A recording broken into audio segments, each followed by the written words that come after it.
د ننګرهار اطلاعات او کلتور ریاست سره په همغږۍ د منبر علمي او کلتوري ټولنې له لوري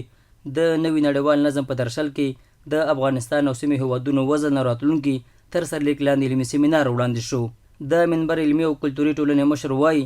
له دغه علمي سیمینار څخه یې موخه په روانو حالاتو کې د افغانستان او سیمې هیوادونو د وضعیت ارزښت او د افغانستان د ستراتیژیک موقعیت او راتلونکو فرصتونو په هکله د ځوانانو پوهاوی دی.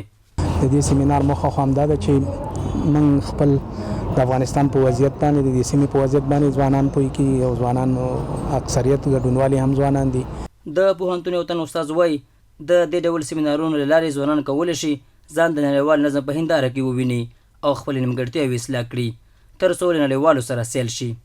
نو د دغسې سیمینارونو له لارې زموږ ځوانان کولی شي چې خپل ځان په نړیوال نظم کې یا په نړیواله هنداره کې وګوري او د راتلونکي لپاره یې ځان ته یو خاتمه شي او یا د رهنما په څیر انتخاب کړي تر څو چې قدمونه واخلي او ځان د نړیوالو سره سیال کړي. بل ورته د ننګرهار پوهنتون یو پخوانی استاذ دا ډول علمي پروګرامونه د ځوانانو د پوهې کچې لوړولو لپاره مهم وبلل او د دوام غوښتنه یې وکړه.